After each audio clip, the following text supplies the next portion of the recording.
Gopijana Vallabha Girivaradhari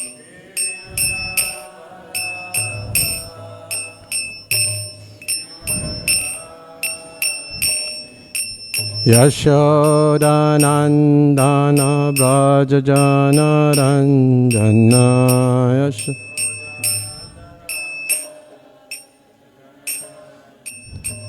Jamuna Tira Vanachari Yamuna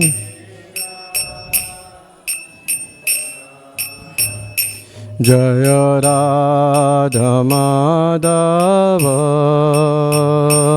Kunja Bihari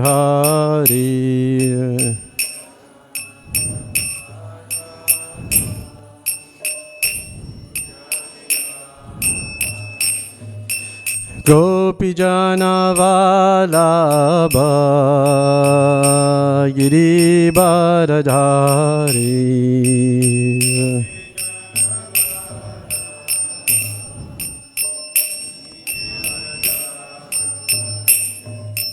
Yashodanandana Brajajana Ranjana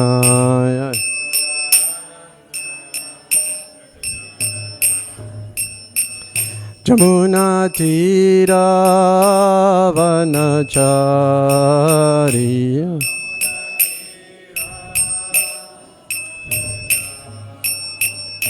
Jaya Radha Madhava Kunja Bihari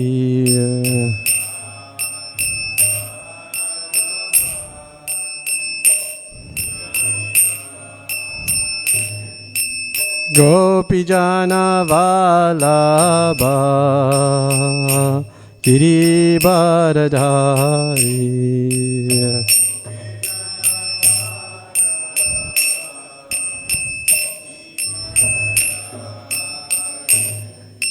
Yashodanandana Brajajana Ranjana Yashodana Jamuna Tira Vanachari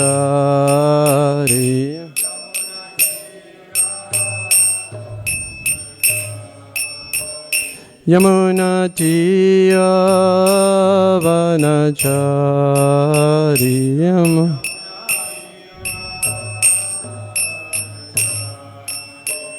Yamuna Tira Vanachari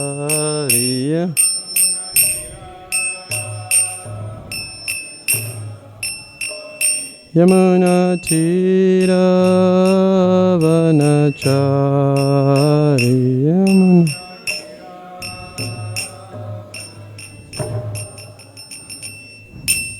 Jai Vishnupad Paramahamsa Pravijacharya Storo Shishimata's Divine Grace A.C. Bhaktivedanta Swami Prabhupada Ki Jai Vishnupad Paramahamsa Pravijacharya Storo Shishimata's Divine Grace Bhakti Siddhanta Saraswati Goswami Maharaj Prabhupada Ki Anandikoti Vaishnavrinda Ki Nam Acharya Salaridas Thakur Ki Prem Se Kaho Sri Krishna Chaitanya Prabhu Nityananda Shri Advaita Gadadhara Sivasari Gaur Bhakta Vrinda Ki Sisi Radha Krishna Gopa Gopinath Shyam Kun Radha Kun Giri Govardhan Ki Vrindavan Navadip Dham Ki Ganga Mai Jamuna Mai Ki Bhakti Devi Tulasi Devi Ki Samavaita Bhakta Vrinda Ki Nitai Gaur Premanande.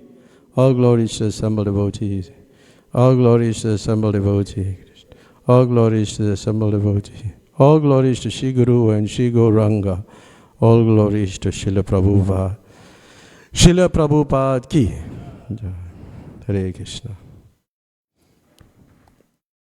Om Namo Bhagavate Vasudevaya.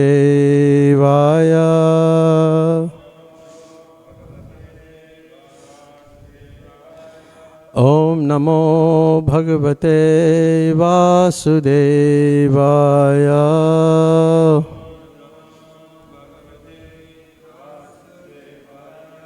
Om Namo Bhagavate Vasudevaya.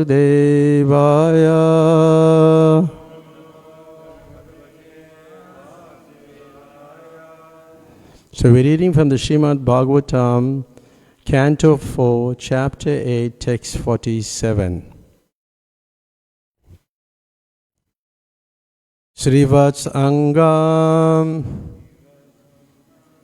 Gana Shamam Purusham Vanamalinam Sanka Chakra Gada Padmai Abhivyakta Chatubhujam Srivatsanga Shyamam Purusham Vanamalinam Sanka Chakra Gada Padmai Abhivyakta Chaturbhujam Srivatsangam Ganashyamam Purusham Vanamalinam Sanka Chakra Gada Padme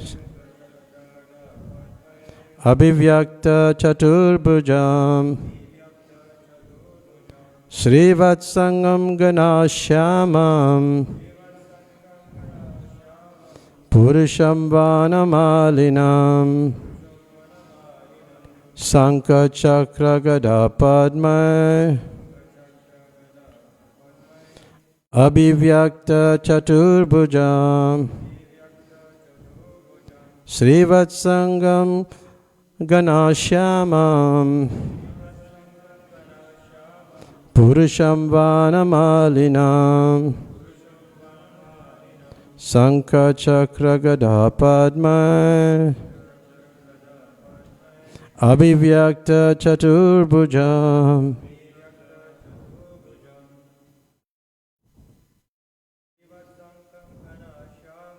Srivatsankam Ganashyamam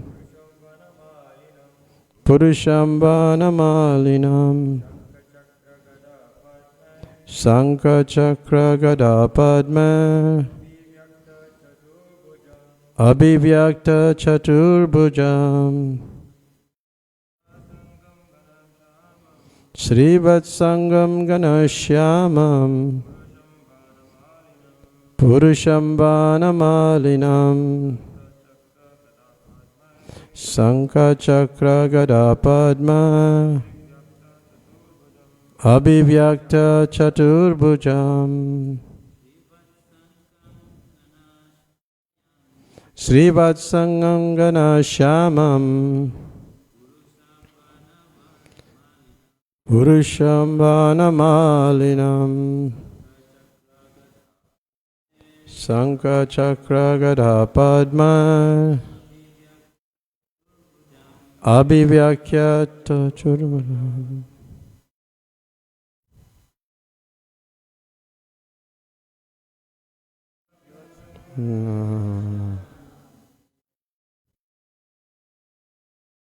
Samvanamalinam Sanka Chakra Gada Padma Abhivyakta Chaturbhujam Srivatsangam Ganashyamam Purusham Vanamalinam Sanka Chakra Gada Padma Abhivyakta Chaturbhujam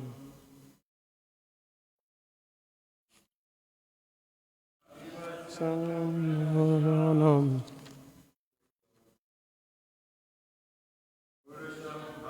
Malinam Sanka Chakra Gada Padma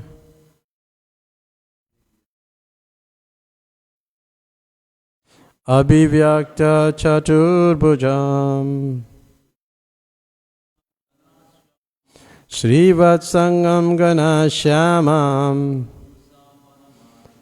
Purusham Vanamalinam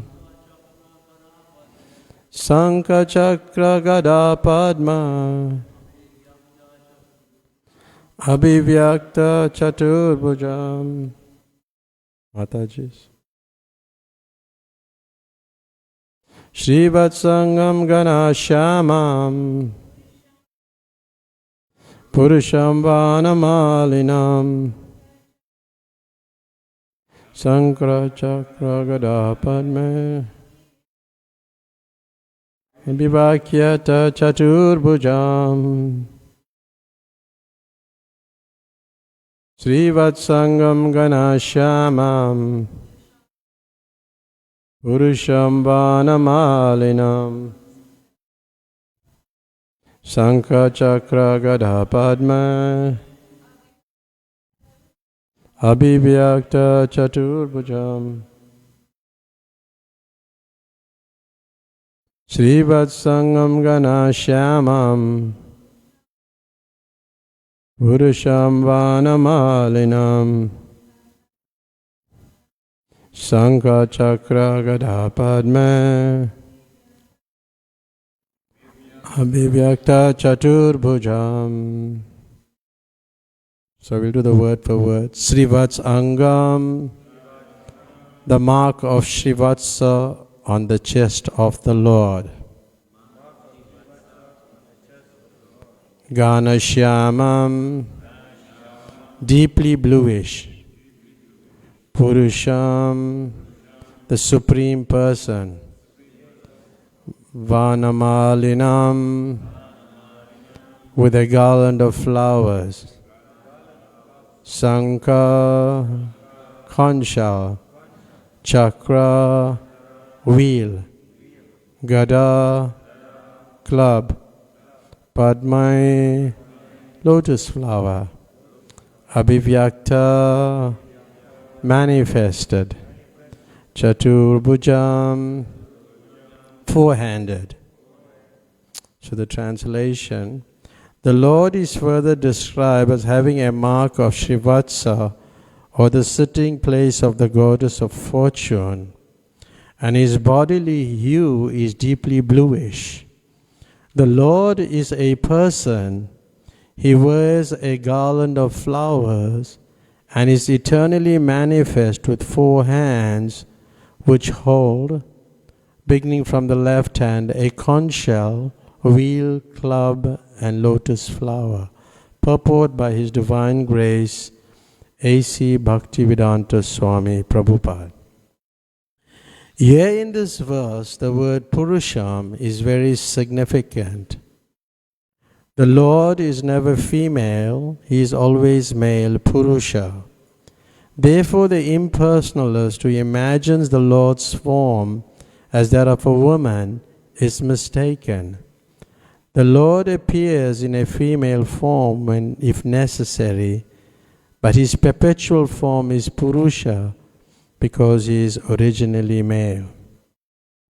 The feminine feature of the Lord is displayed by the goddess of fortune Lakshmi, Radharani, Sita, etc.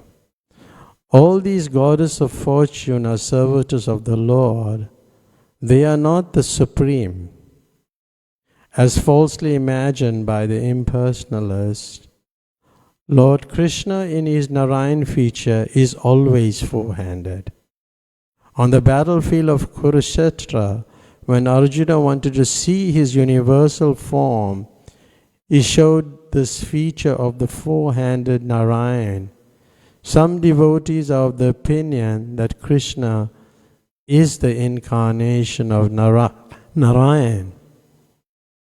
But the Bhagavata school says that Narayan is the manifestation of Krishna. So the verse again, the Lord is further described as having the mark of a Srivatsa, or the sitting place of the goddess of fortune, and his bodily hue is deeply bluish. The Lord is a person. He wears a garland of flowers and is eternally manifest with 4 hands, which hold, beginning from the lower left hand, a conch shell, wheel, club, and lotus. So this is a very short purport, and many of the points have been covered over the period of time here as we were discussing these pastime. And I thought of maybe touching on maybe the aspect of the Narayan feature of the Lord and the Krishna feature, which is the crux of the purport. The other aspects of impersonalism, impersonalism is there, and so much could be said just about impersonalism. But just speaking about Krishna as the absolute truth, in the first canto of the Srimad Bhagavatam, it's explained in text 11, 1 to 11, Vadanti tattva vidas tadvadam yagyanam avayam brahmatmi paramatmi bhagavan iti sabhadyate. So learned transcendentalists who know the absolute truth call this non-dual substance Brahman, Paramatma and Bhagavan. So the absolute truth is a person, is both the subject and the object. And there is no qualitative difference there, as Srila Prabhupada mentions it. Therefore, in one sense, the Paramatma, Bhagavan are qualitatively one and the same. Because, and the comparison which Srila Prabhupada uses in the Bhagavad Gita is about the sun, and in many parts of his purports. Like you cannot separate the ray from the sun. Because normally even when the ray is coming through the window, we say the sun is here. The sun has come, isn't it? So you cannot really, but the Brahman feature of the Lord, and it's quite interesting that there was a discussion between Srila Prabhupada and actually Burijan Prabhu was giving a lecture, and there were some differences of opinion. And then the matter was taken to Prabhupada about the soul and about Brahman, actually specifically the first aspect. But Prabhupada, he just concluded his answer in one word, in a few words, like 3 words. He said, if one goes there, well, they get lonely. So there's loneliness. So one can achieve the Brahman effulgence, enter the effulgence of the Lord, but one will experience loneliness. Because there's no interaction. Loneliness. But loneliness is quite a thing, and it's quite a thing now at present where people get lonely. And being lonely, when you are alone and you are lonely, that may be expected. But when you're with people and you are lonely, that's more painful. Is that not true? It will be very painful. So a lot of people experience this and they get into the stage of depression. But depression, a good definition of depression is withholding love. Because when you give love, there's no question of depression. So it's actually because by nature, everybody, love is dormant in everybody's heart, Krishna's love. So this is quite a topic, about impersonalism, and devotees don't pay too much emphasis on it. But we have sometimes, people, and you hear this, that, God and myself, we are one. So there was a discussion which will come out in Giriraj Maharaj's new book, Travels in India with Prabhupada. So they were in Amritsar, and in Amritsar, it was very cold at that time. So they, they were sleeping with others, they were all not devotees, with other people also. And there were two devotees, one Guru Das and Giriraj Maharaj. They slept between impersonalists. And the one man said, we are one with God, and we are one with God like the fire and the spark are the same. The fire and the spark are the same, which Guru Das said. Which the man said, which the man said, and Guru Das replied, well, a spark can't cook a meal. Can you cook a meal with a spark? You can't. So he said, no, you don't understand. The thread and the blanket are the same. You take one thread and you take a blanket, they are the same. So what Guru Das did, so he took his blanket and gave him a thread. It's quite interesting. Gave him a thread, and it was very cold. And he told him, you can have pleasant dreams. So 20 minutes later, the man was shivering. He said, hey, please give my blanket back. But then the devotee is saying, Guru Das is saying, no, the thread and blanket is the same. It's one. You have the thread. So Guru Das told him, so if you really want your blanket, you have to bow down to our spiritual master, Srila Prabhupada. And then he gave him the blanket, and the next day he did. He did bow down to Srila Prabhupada. The interesting point is that when one goes to Brahman, when one reaches the effulgence of the Lord, there is a possibility of him going back to Godhead from that point.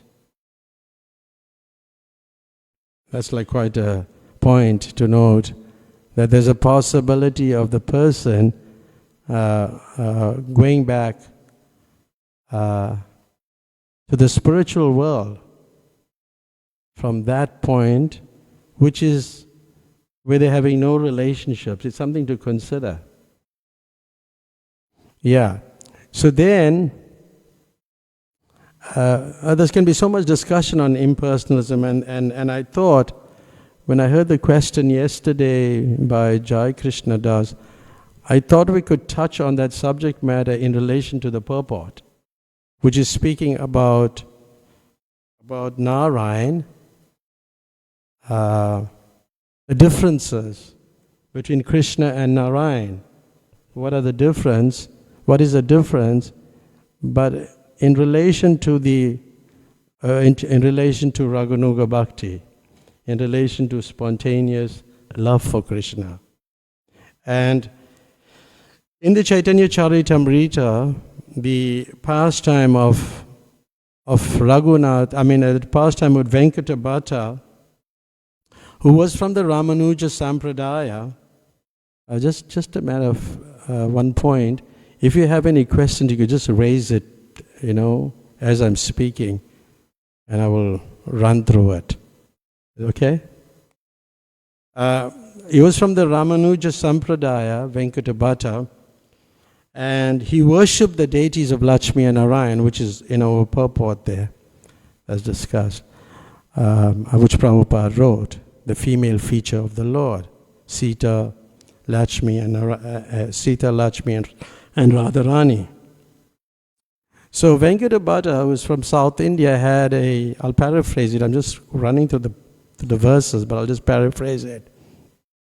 And they had a very good relationship, And they normally constantly joked and laughed with each other. So Chaitanya Mahaprabhu in the conversation raised the point that, you worship the goddess of fortune, and Lakshmi always remain on the chest of Narayan. And Lakshmi is considered to be the most chaste woman. But she's on somebody else's chest. She's on the chest of Narayan. But how? Sisi Raghunath ki jai.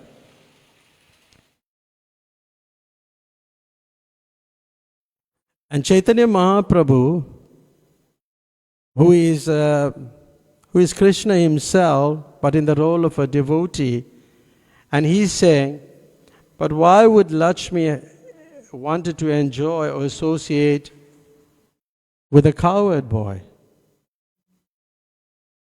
Why would Lakshmi want to associate with a cowherd boy? Because she's a chaste wife. But then the discussion continues. Chaitanya Mahaprabhu says that Lakshmi abandoned all the austerities, and if you go into Vrindavan and if you cross the Jamuna, you can go to the temple of Lakshmi Devi, and she's still performing austerities there, and she's praying for the mercy of the Vaishnavas. She's praying for you'll see her in this form, that she's praying for the mercy of the Vaishnavas. How is it that she performs so many austerities for a long time? Unlimited austerities, but she could still not get the association of Krishna. So there is that difference. That is what Prabhupada is talking in the purport. There is that difference. And Lord Chaitanya further explains of the Kalya serpent that was being touched. The feet of Krishna was touching the hoods of the serpents. How was that possible? But Lakshmi couldn't get it. So then Venkata Bhatta, he kind of, in this conversation, he says, well, Lord Krishna and Lord Narayan are one and the same. They're the same. But he had this slight understanding that the pastimes of Lord Krishna are more relishable because of its sportive nature. It's much more relishable. So Venkata Bhatta, there's a response. Then he counteracts and says, well, Krishna and Narayan are one, then it doesn't break the chastity because the same person. And Prabhupada writes in the purport, and the way he puts it, he says, in other words, it is understandable that a chaste woman wants to associate with her husband in all different dresses. Therefore, one should not criticize Lakshmi for wanting to associate with Krishna. So it's quite a reasonable, response. Then he goes on to say that there are Venkata Bhatta, he's saying there are different forms of Narayan, and he goes on to speak more about the conjugal mellow, and then he came to the realization that he surpasses Narayan. So this is the conclusion of transcendental mellows. So it's based on rasa, it's based on mellows, the differences. So the difference between, and as we get into the discussion, but then the goddess of fortune considered that a vow of chastity would not be damaged in relationship with Krishna, which we mentioned. Rather by the association of Krishna, she could enter the rasa dance, which is like quite a, a deep pastime. And then Venkata explains that Lakshmi, the goddess of fortune, is also an enjoyer of transcendental bliss. Therefore, if she wanted to enjoy herself with Krishna, what fault is there? Why are you joking about it? Although Lord Chaitanya was joking about the matter, he was serious about the explanation that there is a difference. It's one and different. Achintya abhed abhed tadva. So Lord Sri Chaitanya Mahaprabhu then says that, but still, despite performing all those austerities, she could still not enter the rasa dance, and we hear this from the revealed scriptures. She could still not enter that deep pastime, the Ras Leela. And then,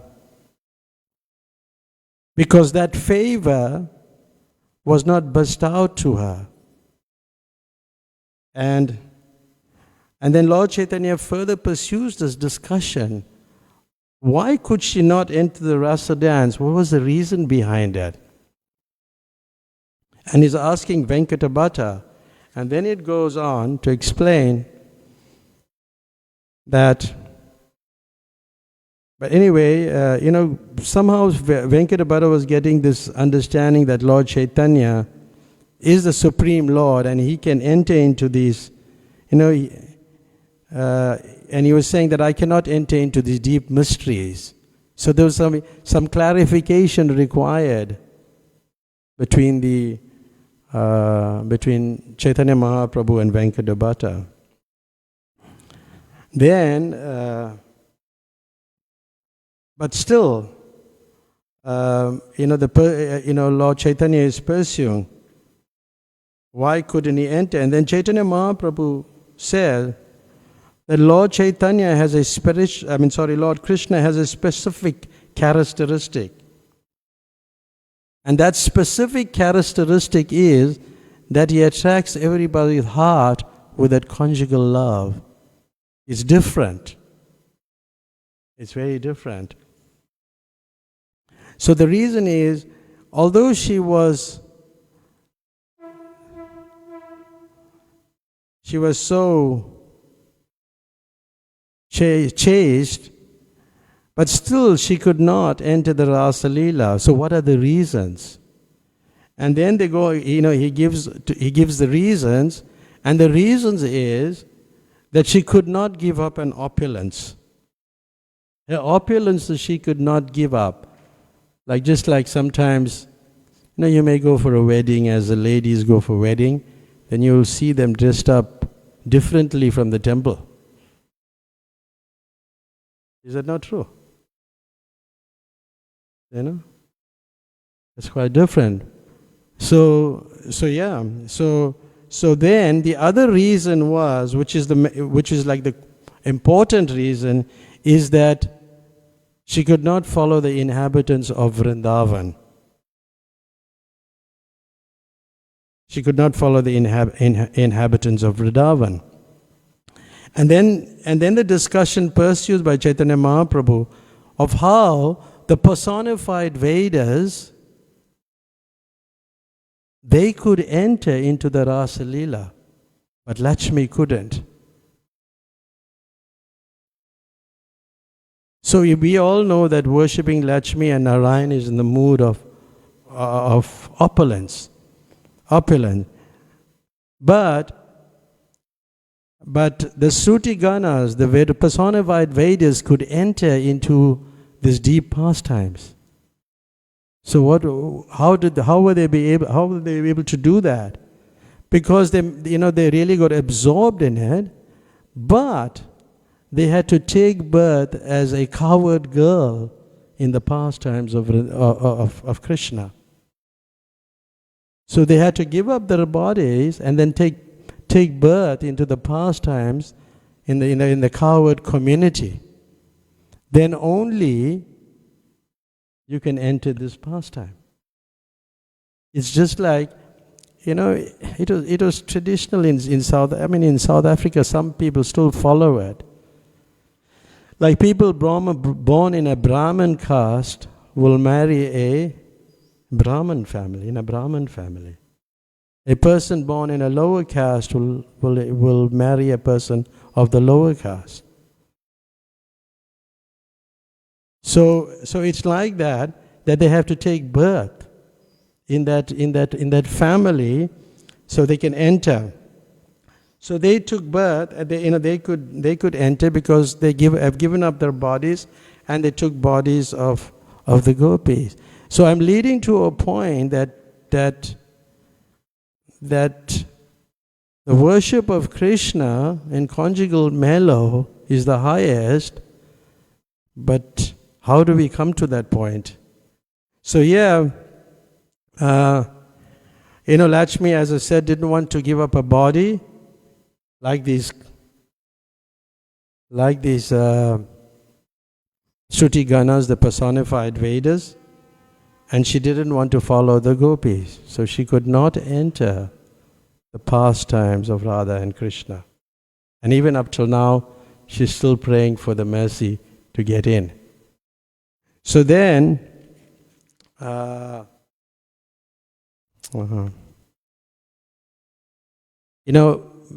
Chaitanya, in the Chaitanya Charitamrita is explained that Venkata Bhatta thought that Narayan was the Supreme Personality of Godhead. And he thought that worshipping Narayan was a supreme because it was done by the Ramanuja Acharya Sampradaya. So Chaitanya Mahaprabhu tried to correct this misconception. And then he goes on to explain a little more. Chaitanya Mahaprabhu is saying, don't doubt that Lord Krishna is the Supreme Personality of Godhead, because it is the conclusion of the scriptures. And then he quotes the verse, Eta Chamsakala Pumsha Krishna Krishnastu Bhagavan Swayam Indriya Vayu Lokam Mirdiyanti Yuge Yuge. Because Krishna is the source of all incarnation, and the incarnations of Narayan come from Krishna. It's not the other way around, like Prabhupada writes in the purport. A lot of people think that Krishna is coming from Narayan. Then, but then he speaks about the difference which Jai Sachinanda mentioned yesterday, the 4 reasons that make Krishna different. And what are the 4 reasons? You recall from yesterday? Yeah. Okay, anyone else? Any more? 2 more? Extraordinary pastimes. Association of devotees in conjugal love. That's key. In conjugal love. The wonderful pastimes, association of devotees in conjugal love, his flute playing, and his extraordinary beauty. So that differentiates between Narayan and Krishna, the difference. Then Chaitanya Mahaprabhu goes on to explain that, in a nice way, according to transcendental realization, there is no difference between the forms of Krishna and Narayan, yet Krishna, there is a special transcendental attraction due to conjugal mellow, and consequently he surpasses Narayan. So that's the conclusion, that yes, but the interesting point that is being made here, that Krishna can attract the mind of Lakshmi, but Narayan cannot attract the minds of the gopis of Vrindavan. That's the important point. Cannot attract the minds of the gopis. So even in the pastime, you find that at one point Lord Krishna accepted the form of Lord Narayan to play a joke with the gopis. He assumed the four-arm form.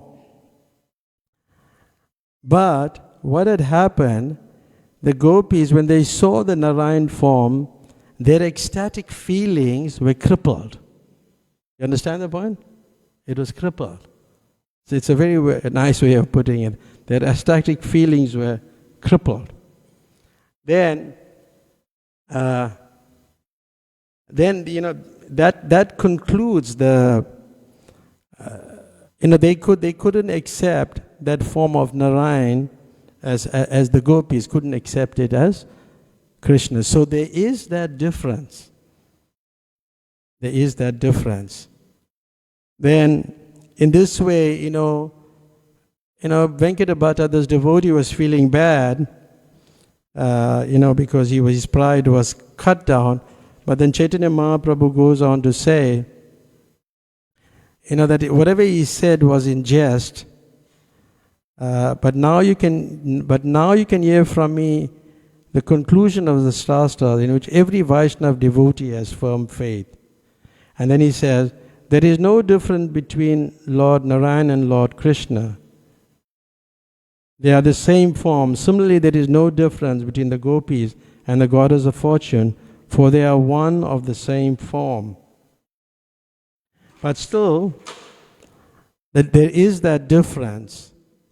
And the difference is, it based on the different forms of, it's based on the attachment of the devotees. Some may have attachment for Narayan, some may have attachment for Lord Krishna in his conjugal pastime. Somebody may have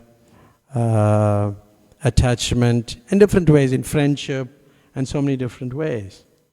So what Prabhupada was giving us is the highest, but he gave it in a way that we have to, like Jai Krishna raised the question, the gap between Vaidhi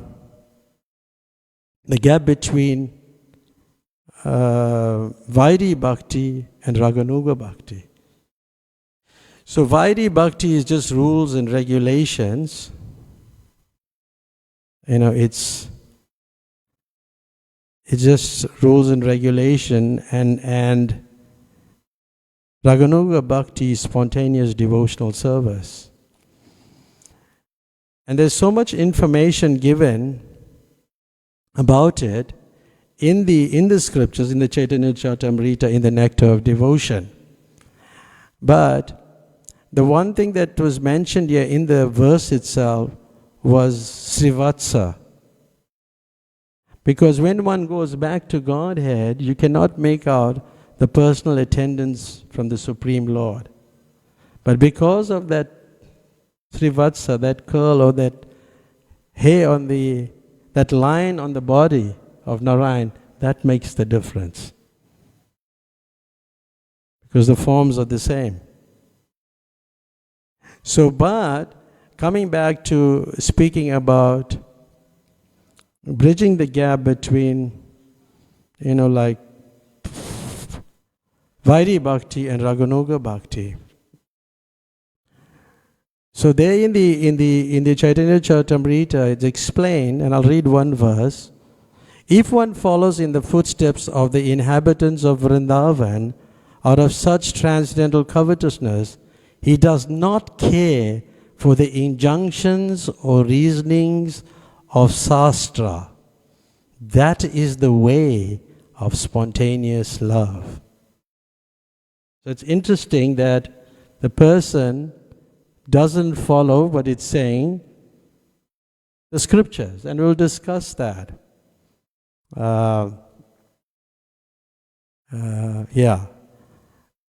there's another verse like that I was looking at it last night.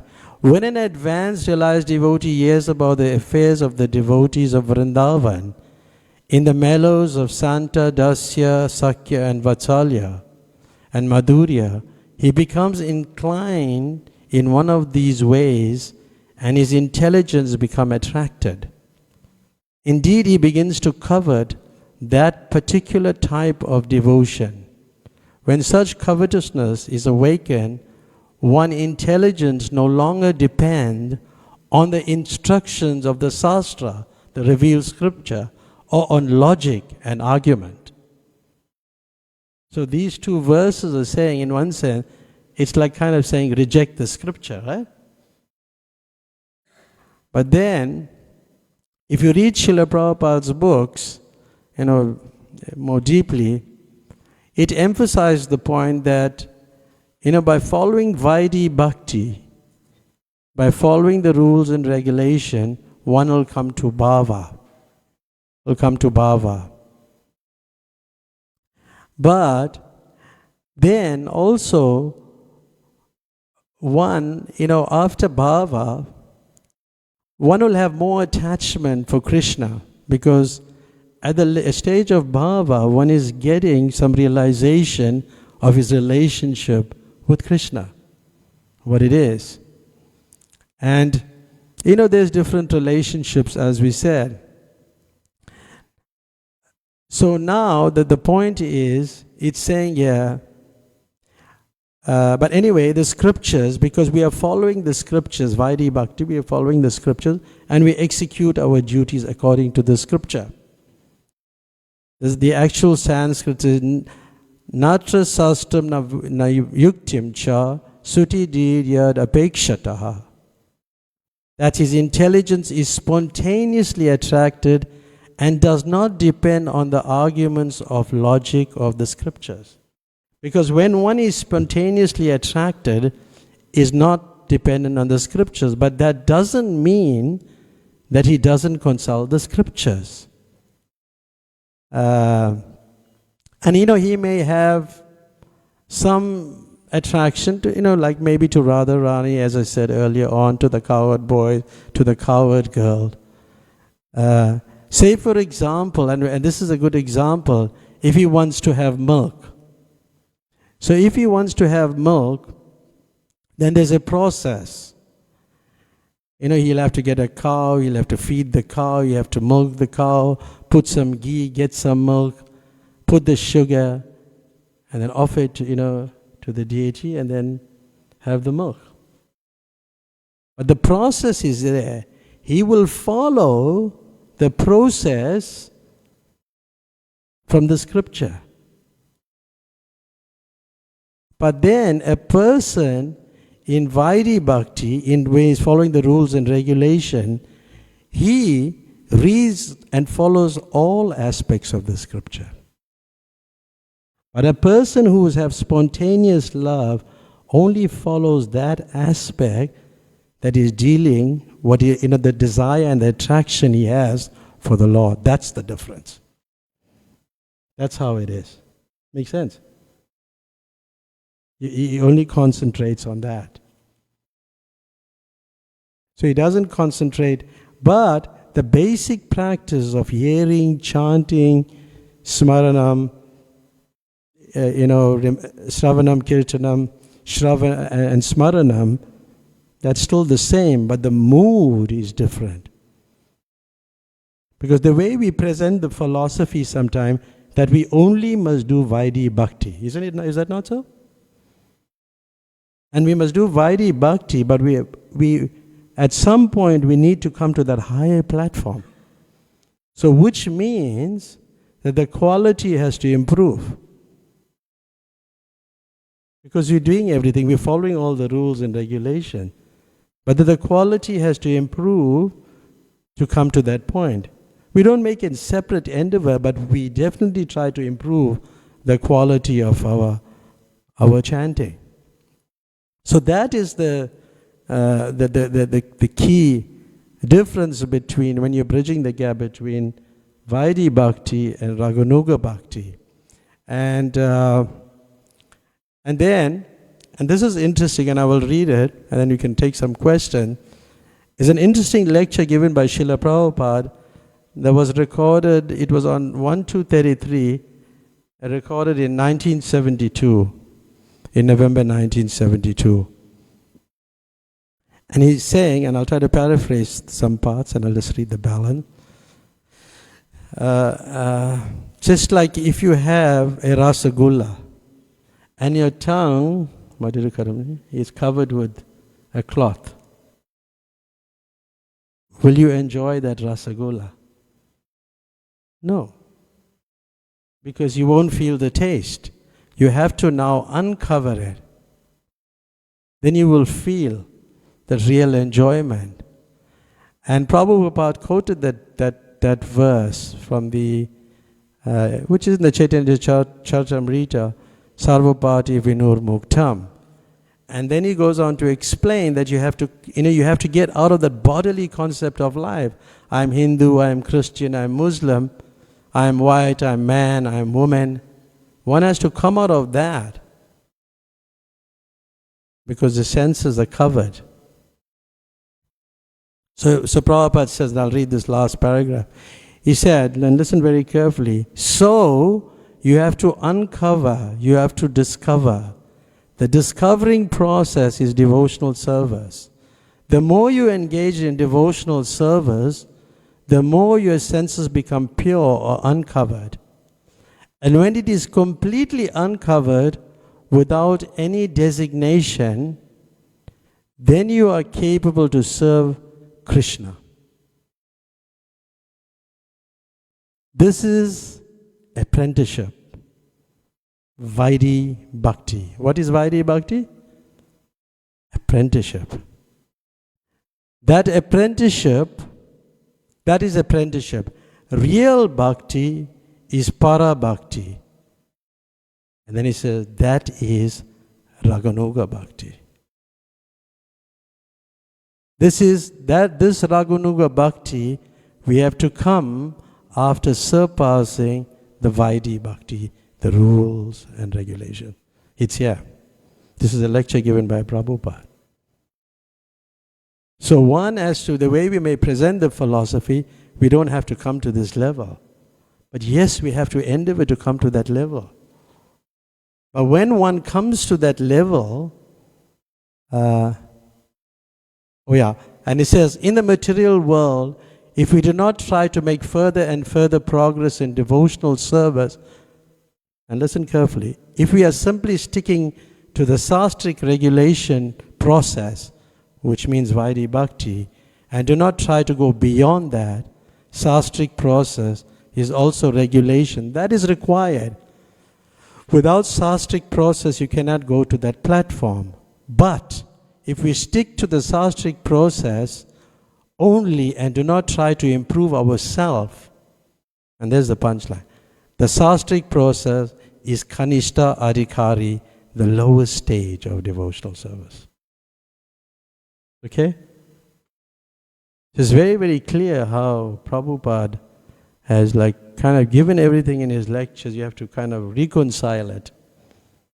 The differences, how to get more and more deeper in Krishna consciousness. So I'll stop here and take some few questions if anybody wants to ask anything. Or is it...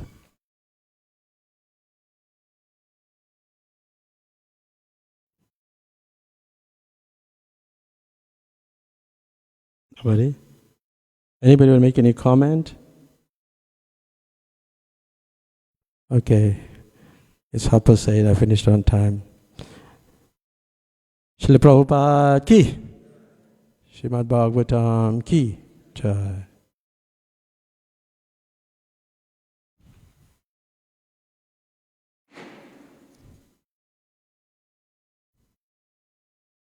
Yeah, let's put this.